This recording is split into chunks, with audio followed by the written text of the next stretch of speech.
قال المؤلف رحمه الله تعالى وأدم نفعنا بعلومه في الدارين آمين.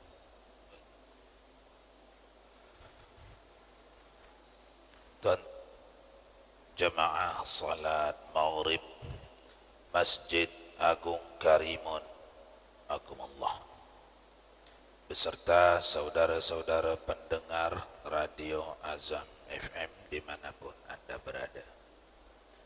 Kembali kita dalam pengajian Fardhu Ain pada bidang Tauhid.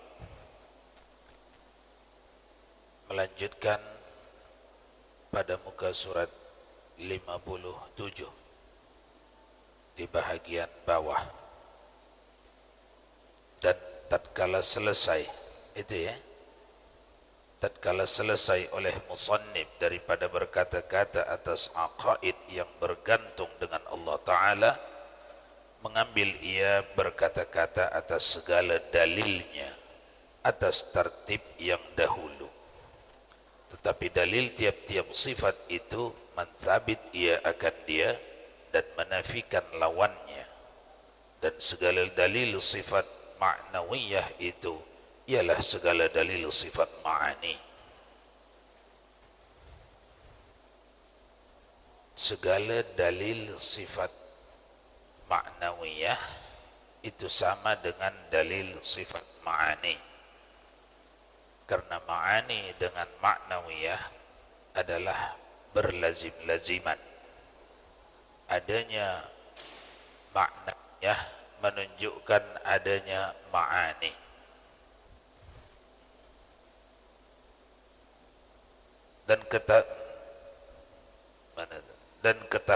Dan diketahui pada demikian itu bahawasanya burhan artinya dalil sama dengan burhan, bahwasanya burhan wujud itu menthabit ia akan dia dan menafi ia akan adum.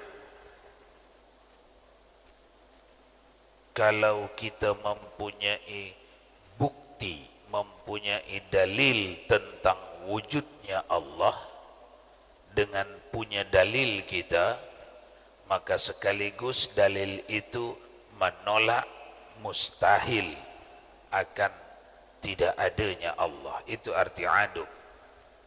Adum artinya yang tidak ada. Jadi dalil-dalil yang kita pakai untuk membuktikan Allah mempunyai sifat wujud, qidam, baqa, mukhalafah lil hawadith dan seterusnya, itu menolak anggapan di mana Allah tidak bersifat wujud, tidak bersifat qidam, tidak bersifat baqa dan seterusnya. Itu yang dimaksud. Dan burhan ia akan dia dan menafi ia akan huduth. Begitu juga qidam. Qidam sifat salbiyah dah lewat kita bincangkan. Dalil yang kita pakai akan qidam sekaligus menolak di mana Allah bersifat huduth. Huduth artinya berpermulaan. Mustahil Allah berpermulaan. Itu sekaligus. Itu yang dia maksud.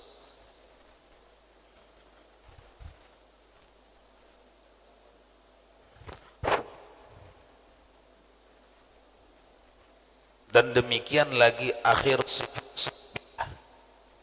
dan bahwasanya burhan qudrat menthabit ia akan dia dan menafikan lawannya, dan menthabit ia akan al-kaun qadiran. Jadi qudrat dengan kaunu qadiran yang sudah lewat kita bincang itu dalilnya sama-sama membuktikan di mana Allah mempunyai sifat qudrat, dan zat yang mempunyai sifat qudrat mustahil ianya tidak kaunuhu qadiran, mustahil ia tidak zat yang menguasai, itu al-kaunu qadiran, dan menafikan lawannya. Dan burhan iradat Qudrat, iradat, ilmu, hayat, sama', basar, kalam. Burhan tadi artinya apa? Dalil atau bukti. Iradat, mensabit, ia akan lawan. Dan mensabit ia akan al-kaunu muridan, dan menafi ia akan lawannya. Demikianlah hingga akhirnya. Ini secara sepintas saja dibincangnya, sebab ini sudah lewat kita bahas.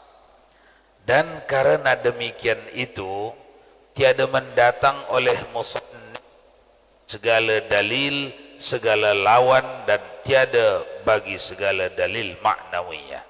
Jadi sifat nafsiyah, ma'ani, maknawiyah itu tak lagi dibincang sebab sudah yang di awal, itu maksud.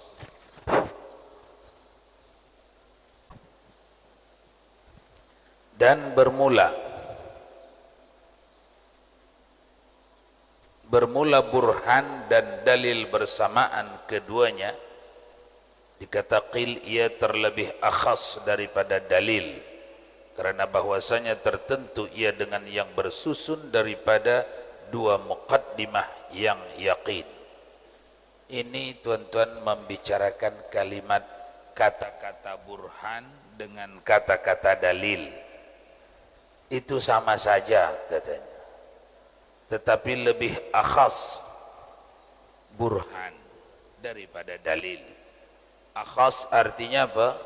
Lebih spesifik, lebih menjurus kepada perbincangan kita, yaitu perbincangan tauhid. Tapi dasarnya sama.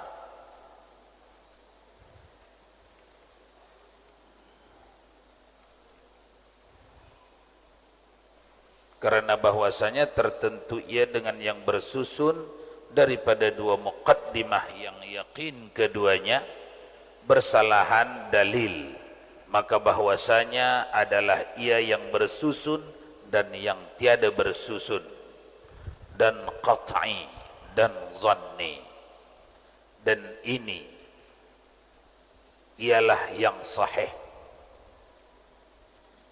Jadi keduanya kalimat itu sama, burhan akan selalu terpakai di dalam perbincangan tauhid, baik burhan maupun dalil. Kedua-duanya adalah sama, namun satu lebih menjurus kepada perbincangan tauhid, yaitulah dia burhan. Karena dalil boleh terambil daripada qat'i, boleh terambil daripada zanni. Qat'i ialah tidak diterima akal selain daripada dia, itu qat'i. Mustilah satu-satunya dia, itu qat'i artinya. Dan telah terdahulu sebutan bahwasanya adalah had ma'rifat yang wajib atas mukallaf itu, yaitu jazam yang muafaqah bagi hak serta dalil. Dah lewat kita katanya, memang dah lewat kita, ingat lagi tak?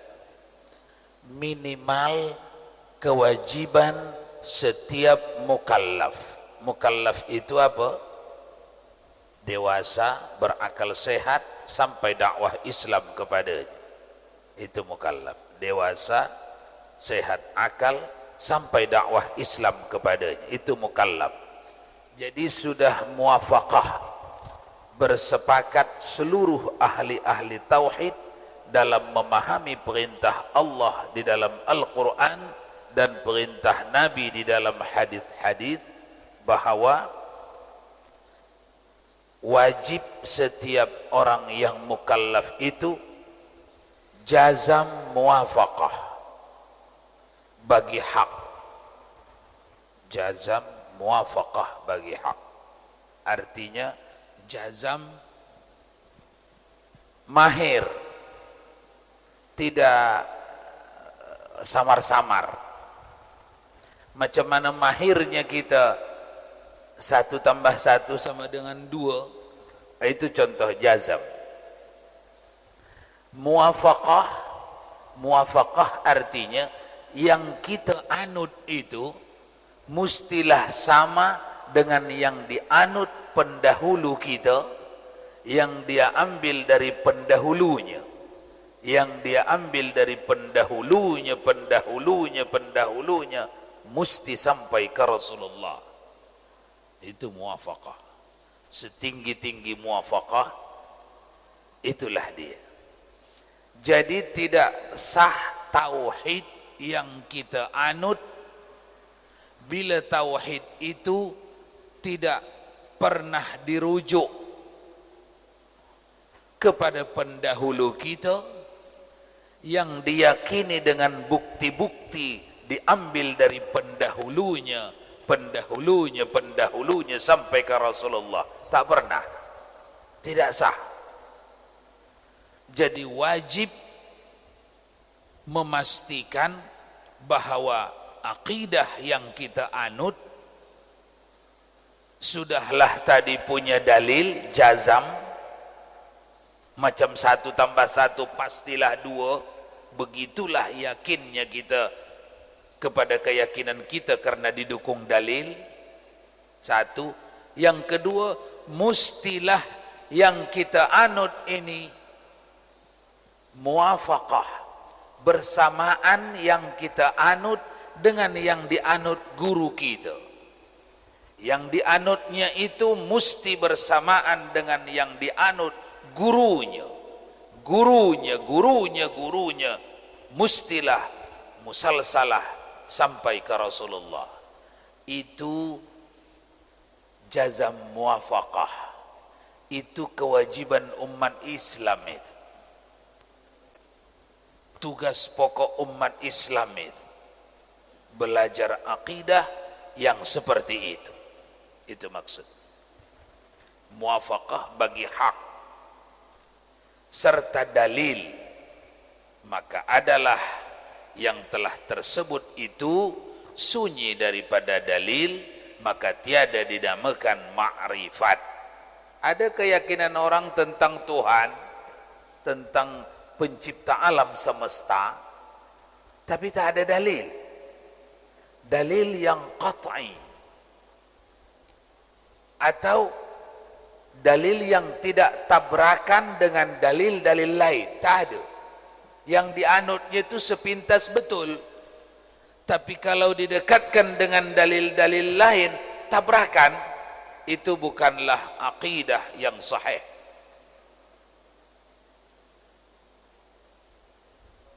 Bukan akidah yang sahih.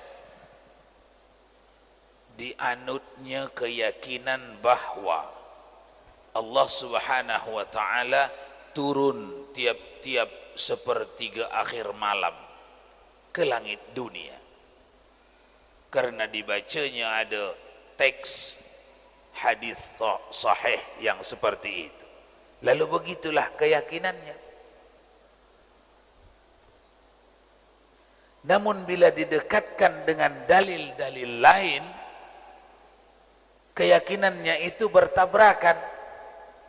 Di ayat-ayat yang lain menyatakan Allah tidak bertempat, maha suci dari segala tempat, karena Allah lah yang membuat tempat-tempat. Sebelum dibuatnya tempat, di mana pula dia bertempat?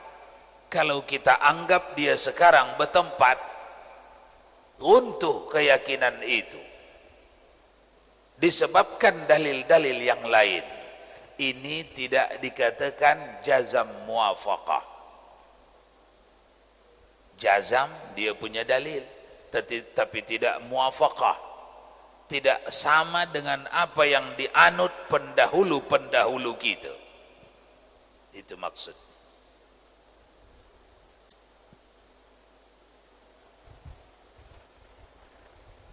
Maka berkehendak menyatakan dalil, maka sekarang hamba hendak mensabitkan dalil naqli bagi tiap-tiap akidah terdahulu atas dalil aqli, karena mengambil berkat dengan Quranul Azim.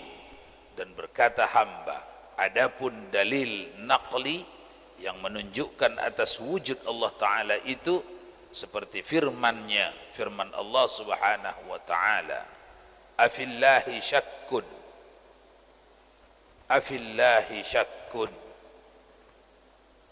dalam surah Ibrahim ayatnya lupa, entah ayat berapa.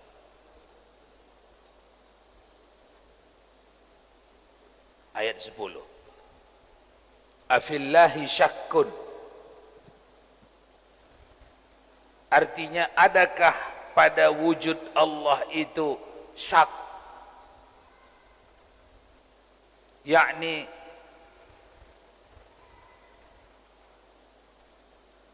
keraguan-raguan.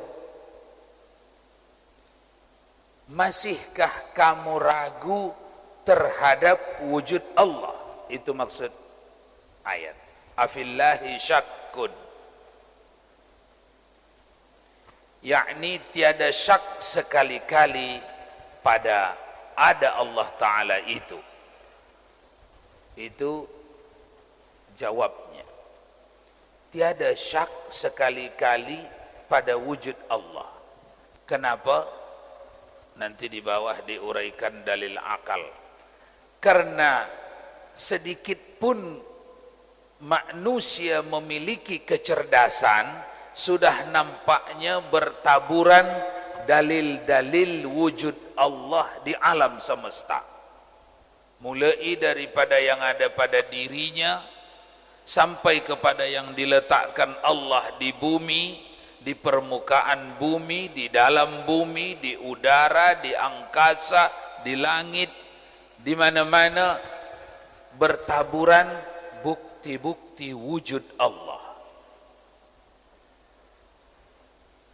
Maka muncullah ayat afillahi syakkun.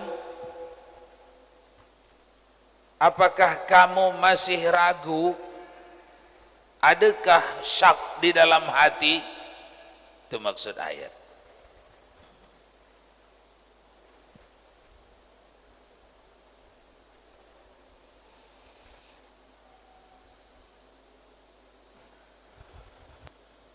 Kemudian dan lagi firman Allah Subhanahu wa Ta'ala, khalaqallahu as-samawati wal arda. Ini ada di surah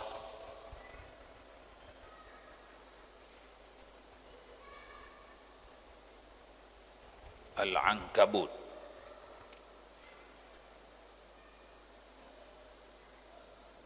Ayat berapa?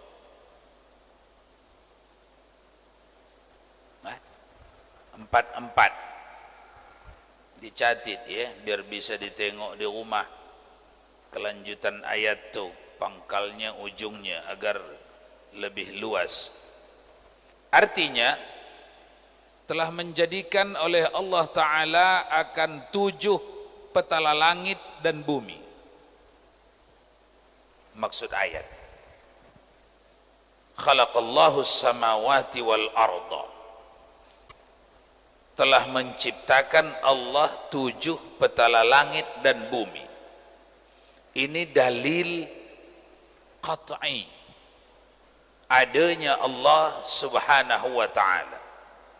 Karena kalau sudah kita ketahui pernyataan Allah, dialah yang mencipta 7 petala langit dan bumi, lalu ada lagi seseorang yang mengakui atau seseorang yang berkeyakinan bukan Allah, dia harus menunjukkan bukti. Ada sesembahan orang selain Allah, dia percaya bahwa yang mencipta langit dan bumi adalah yang dia sembah. Maka tugasnya menunjukkan bukti baik naqliyah maupun aqliyah bahwa yang disembahnya, yang diakuinya itu memang mampu mencipta 7 lapis langit dan bumi. dan itu sepanjang alam semesta gagal untuk dibuktikan orang. Makanya agama oleh ulama tauhid dibagi dua. Ada agama samawi, ada agama ardi. Agama samawi, agama yang Allah turunkan atau sebangsa yang turun dari langit. Itulah dia agama Islam, agama Yahudi dan Nasrani. Namun Yahudi dan Nasrani yang sekarang bukan itu yang dimaksud, karena Yahudi dan Nasrani yang sekarang sudah tidak bertahan dalam keasliannya lagi, melainkan penuh penambahan dan pengurangan. Namun digolongkan dia agama samawi. Kemudian yang satu lagi agama ardi, agama buatan manusia yang lahir dari akal budi manusia. Setinggi apapun itu tidak akan pernah ianya mencapai agama samawi, karena konsep agama ardi adalah pengakuan kekalahan atau ketaklukan kepada kekuatan di luar kekuatan dirinya, atau di luar kekuatan kelompoknya, atau di luar kekuatan bangsanya. Maka ciri-ciri agama ardi, ianya patuh kepada yang di luar kekuatannya. Ciri-ciri agama ardi, mematuhi yang tak telawannya. Tak telawannya angin, maka disembahnya angin. Tak dapat dilawannya api, maka disembahnya api. Yang terakhir, yang tak dapat dilawannya roh, maka disembahnya roh. Ini ciri-ciri agama ardi, agama yang dihasilkan oleh akal budi makhluk. Kenapa ini berpotensi ada? Karena Tuhan, Rabb, Tuhan memang tidak mampu dicapai akal budi makhluk. Karenanya akal budi yang tidak mendapat hidayah Allah pasti mencari-cari sesama makhluk ini sebagai Tuhannya, kecuali datang hidayah.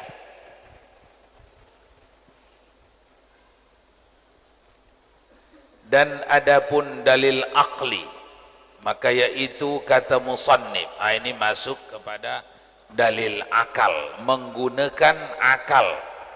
Akal ini disuruh bekerja agar dia lihat bukti-bukti yang dah ditetapkan Al-Quran. Pasal itulah kalau tak dapat akal bekerja, orang tu namanya tak dewasa, tidak mukallaf. Kalau tidak mukallaf, tak ngapa, tak ada kewajiban. Mari kita tengok. Wa amma burhana wujudihi ta'ala fahuduthul alami li'annahu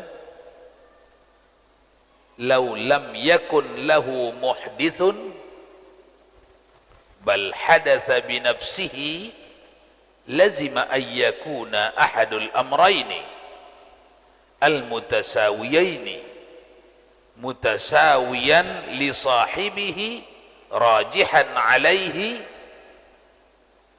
bila sababin wa huwa muhalun wa dalilu huduthil alami. Apa tu? Mulazamatuhu lil a'radi